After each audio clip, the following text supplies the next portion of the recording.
Back again, and we start off with the news hour, and thank you for sticking around. I'm Jerome Posanko. Let's get right onto it. We start off with the Uganda Revenue Authority has embarked on alternative dispute resolution mechanisms to enhance its relationship with taxpayers and resolving tax conflicts.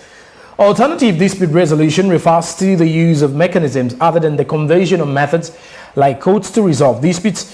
Some include negotiations, mediation, conciliation, among others.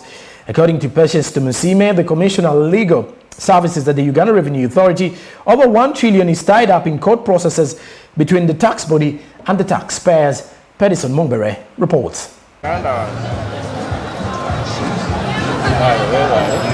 In the recent years, there has been a surge in the number of tax disputes in Uganda. This is attributed to the several factors, including the Uganda Revenue Authority's aggressive tax assessments, tax computation methodologies, poor record keeping by taxpayers, and ledger reconciliation, among others. The Uganda Revenue Authority has therefore embarked on alternative dispute resolution mechanism to harness its relationship with the taxpayers and resolving tax conflicts. Alternative dispute resolution refers to the use of mechanisms other than the conventional methods like courts to solve disputes. Some include negotiations, mediations, conciliation, among others. According to Patience Tumusime, the Commissioner of Legal Services at Uganda Revenue Authority, over 1 trillion is tied up in court processes between the taxpayer and the tax body. Because you're talking about government revenue.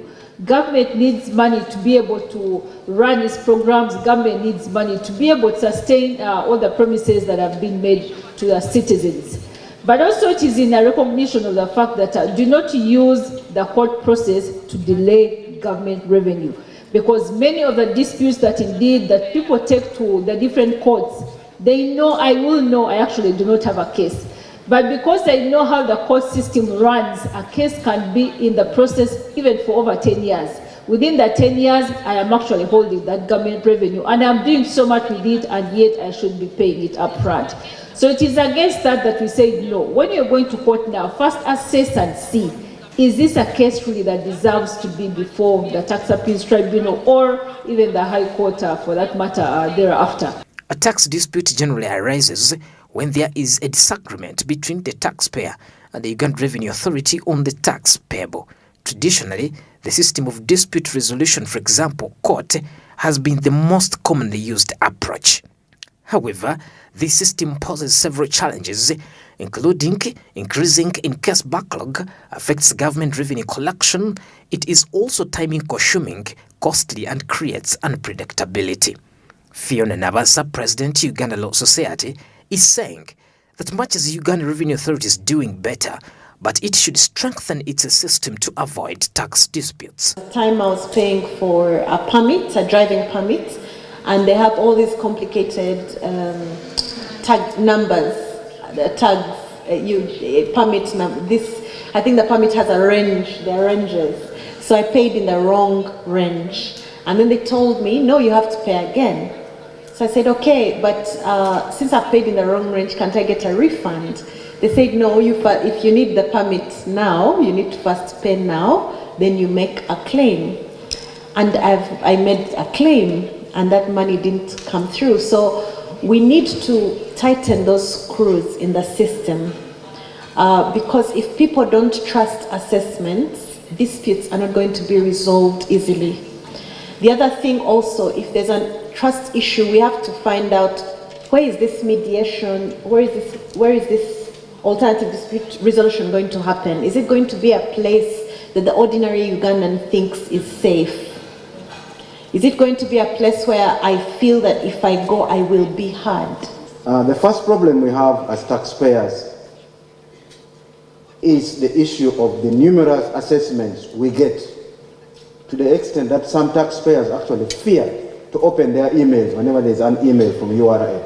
Because whenever you open, there is assessment for rental tax, there's assessment for pay as you earn, there's assessment for corporation tax, there's assessment for capital gains, there's assessment for VAT. So most taxpayers now fear to even to open their email accounts. So what they normally do is they transfer it to the tax agent. Some of them actually give us their passwords so that we actually can open their email and respond. So there's that problem. It is too much.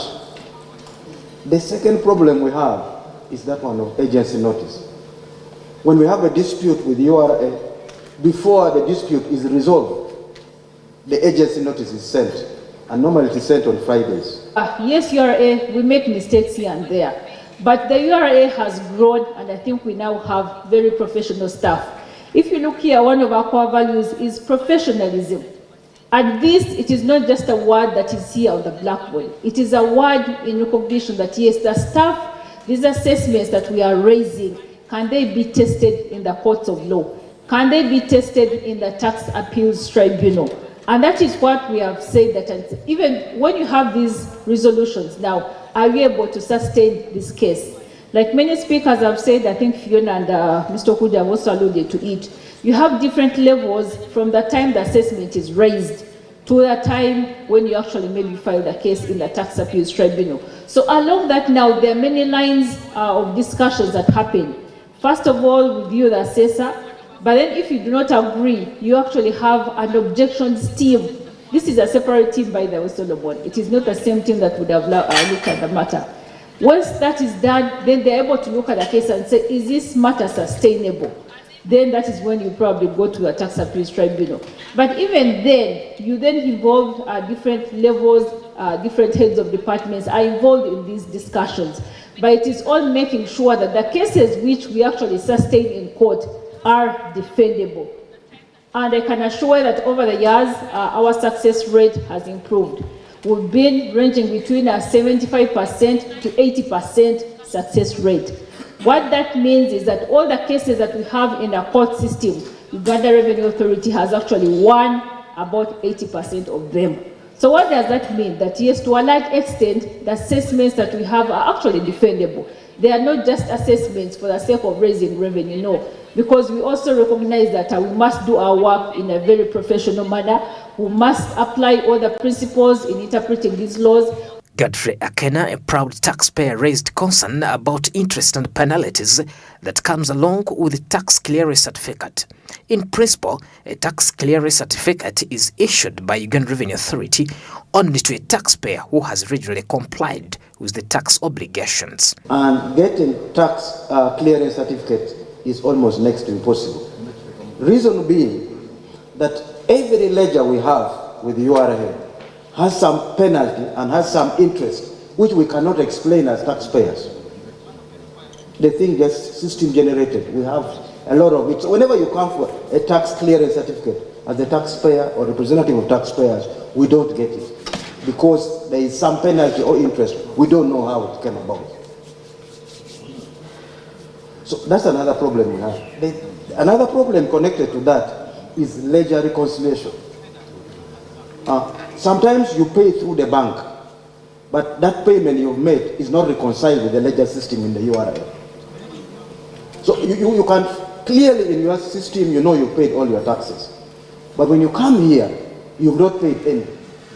It's either you will register the wrong PRN or you paid without the PRN. So the money is hanging somewhere in standing. I had a scenario where there's a client who had around 2 billion hanging in standing as payment to URA, and in the ledger system here, that money was not paid. So we had to come to finance, and we did a reconciliation which took us roughly around 2 months to come to zero. So that's another challenge. The other challenge we have is for those of you who buy motor vehicles. You've discovered you buy a vehicle at $5,000, then you will uplift it to $20,000, then you pay the tax. When you have the receipt, you have everything to show that you bought that vehicle at $5,000. Tax clearance certificate, yes, another big problem. And we know, we are cognizant of the fact that these tax clearance certificates are needed by taxpayers for many reasons. Many of them is when they are bidding for works, for procurement works. And they are very timely. So when they apply, we should be able to give them the TCCs within the shortest time frame. But where the problem comes in is if you apply for a TCC and then you have these outstanding areas or obligations within the Uganda Revenue Authority. And this is also where we are saying that we need to continuously walk the journey with our taxpayers so that you have your obligations or you have a ledger with Uganda Revenue Authority that is clean. that by the time you apply for this TCC, it should not even take us more than a day or two to be able to give you this clearance, because we are cognizant of the fact that these clearances are needed by the taxpayers. So we should be able to walk through the taxpayers and make sure that when they apply, indeed, they have their clearances. Ledger reconciliation, Solomon, that is a big issue even with the Uganda Revenue Authority right now.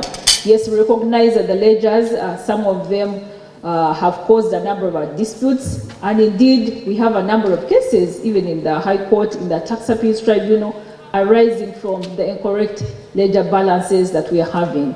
Alternative dispute resolution is the most recommended way of resolving tax disputes, with a global recommendation that 80% of the tax disputes be resolved by way of alternative dispute resolution. Countries like South Africa are said to be at 66%. Uganda lags far behind. The benefits of alternative dispute resolution are immense, but these may not be realized if there is no clear and robust legal framework for deploying such mechanisms. Alternative dispute resolution is the most recommended way of resolving tax disputes, with a global recommendation of about 80% of all tax disputes can be resolved by way of alternative dispute resolution, the ADR, and countries like South Africa say to be at 66%, as Uganda lags far behind. And the benefits of alternative dispute resolutions are immense. To build on this story, later on in the show, we're going to get an expert from URA, an official from the Uganda Revenue Authority, to build deep on this particular matter. Just stick around. Let's move on to the next story, as the National Planning Authority, NPA, has projected that over 30% out of the 15 million learners that were in schools before the COVID-19 pandemic hit Uganda are likely not to return to school. The percentage translates into 4.5 million learners across the different education levels, according to the NPA report titled "Towards the Safe Reopening of the School Education Sector in the COVID-19 Time." The trend can be attributed to poverty, teenage pregnancy, and early marriages, as Patterson Mumbere narrates. The National Planning Authority has projected that over 30% out of the 15 million learners that were in school before the COVID-19 pandemic hit Uganda are likely not to return to school. The percentage translates into 4.5 million learners across the different education levels. According to the National Planning Authority report, towards the safe reopening of the education sector in COVID-19 time, the trend can be attributed to poverty, teenage pregnancies, early marriages, and child labor, among others. The report highlights that as the impacts of the COVID-19 hit families, many children may be forced out of school into labor markets. Girls are likely to be much affected than boys, with many forced into early marriages. The report reads, 19 to 20% increase in the number of young girls becoming breadwinners for families through, among others, sexual exploitation, child labor, and early marriages. Already many girls are pregnant, while many boys are engaged in economic activities, which have increased the opportunity cost for returning to school. The report also shows that learners, particularly in the basic education sector, have outgrown their grades, making them prone to dropping out, since evidence show a high likelihood for all the learners to drop out of lower grades. The National Planning Authority further stresses that consequently about 64.6% of the parents will struggle or even fail to pay tuition, which will also increase non-enrollment, school dropouts, and dead years. The projection is touched on reports showing that COVID-19 measures have pushed poverty levels from 21% to 24% and are likely to push to 40.6% for non-poor households to be. The report also shows that learners, particularly in the basic education subsector, to be precise, primary or junior school and secondary, have outgrown their grades, making them prone to dropping out, since evidence shows that a higher likelihood for older learners to drop out of lower grades because of the body changes that happen to it. Adolescent hits it. And NPA further stresses that consequently about 64 0.6% of the parents will struggle to even pay tuition, which also increased non-enrollment, with a high increase in school dropouts and dead years are projected greatly by the National Planning Authority. And we hope that the government can reconsider something here. I'm looking at the only way we're going to do this is saying that most education turns to the scholarships. Now it is high time we need a lot of scholarships and bursaries to encourage these students to get back to school. Away from that, let's move on to the next story. As the government has tabled a supplementary request of 2.8 billion shillings to pay arrears of Boston-based law firm MS Foley Hoag, the law firm that has been representing Uganda in the Democratic Republic of Congo reparation case. The request was presented by the Deputy Attorney General Jackson Kafuzi before the Parliament's Budget Committee chaired by Patrick Opolot, ECIG.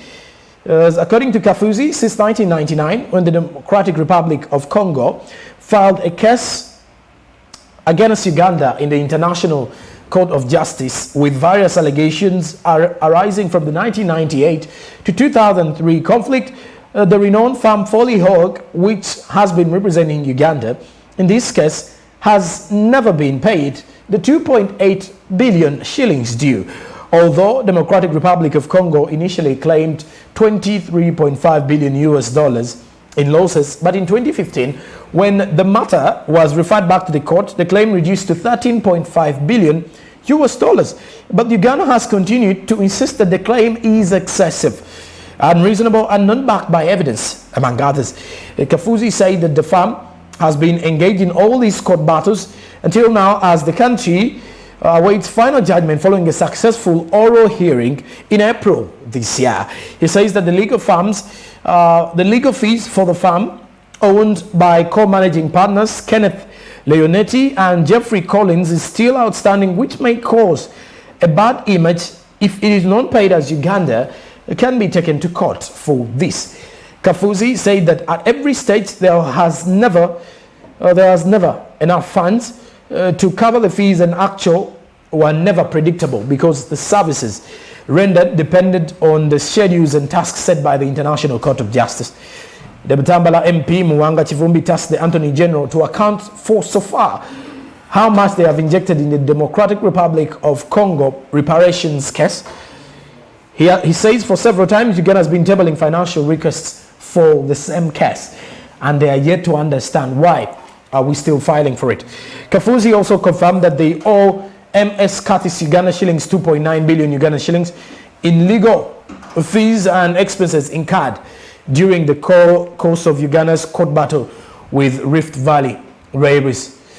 Away from that, let's head to the international scene, and we start off from Nigeria, as Nigeria rolls out Africa's first digital currency, the e-Naira. The Nigerian President Muhammadu Buhari has announced launching of a new digital version currency, the e-Naira, after postponing the operation initially planned for early October. The president said that the new digital currency would improve cross-border trade, financial inclusion for people outside the formal economy, and increase on the remittances. More of the details. The Nigerian President Muhammadu Buhari has announced launching of a new digital version currency, the e-Naira, after postponing the operation initially planned for early October.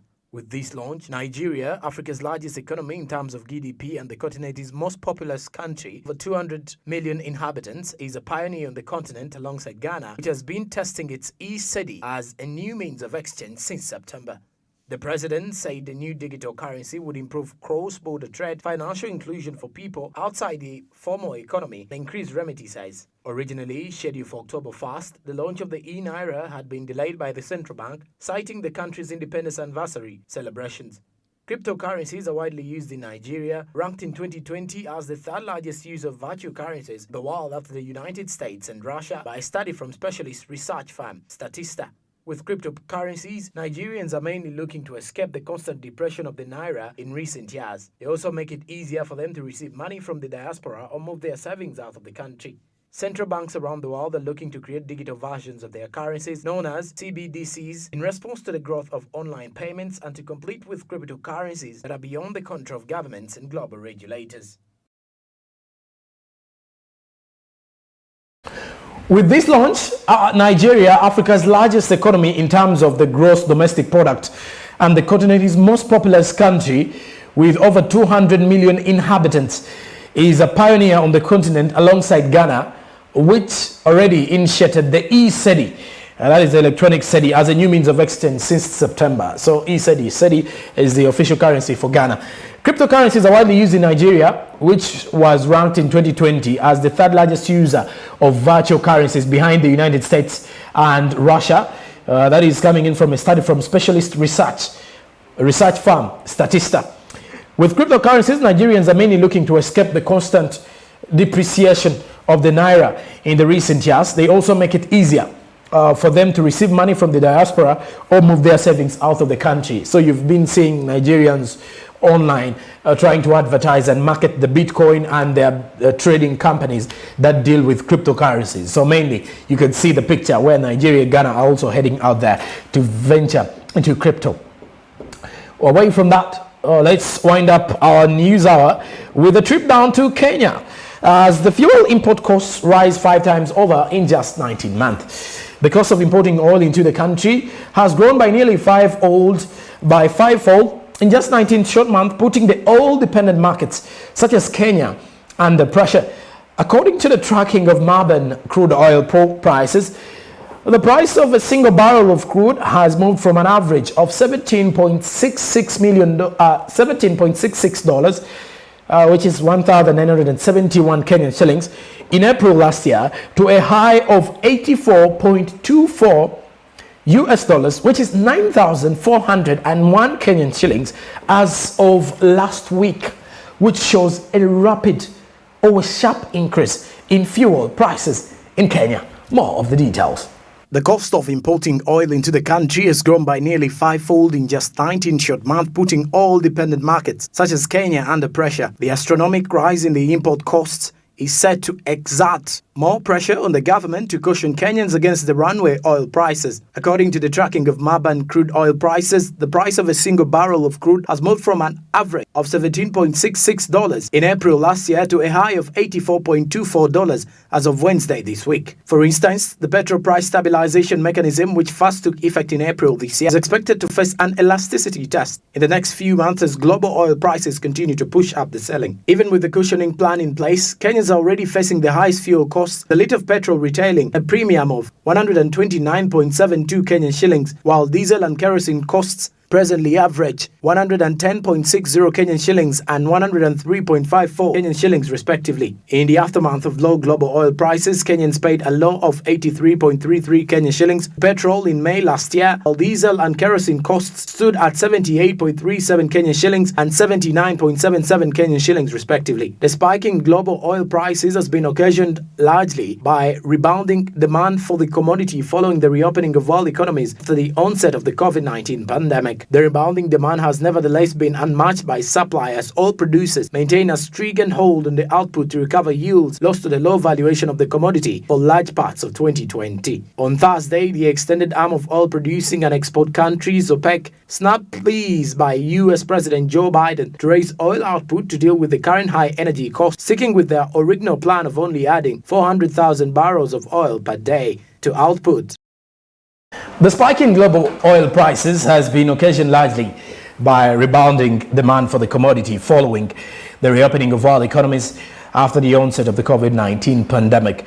The rebounding demand has nevertheless been unmatched by supply as oil producers maintain a stringent hold on output to recover yields lost to the low valuation of the commodity for large parts of 2020. And on Thursday, the extended arm of oil, Thursday last week, producing and exporting countries, the OPEC Plus, snapped pleas by US President Joe Biden to raise oil output to deal with the current high energy costs, sticking with their original plan of only adding 400,000 barrels of oil per day to output. And away from that, so oil prices wherever, even in Uganda here, fuel prices are sagging everywhere you go in the world. And the costs are still hiking, not only in the fuel.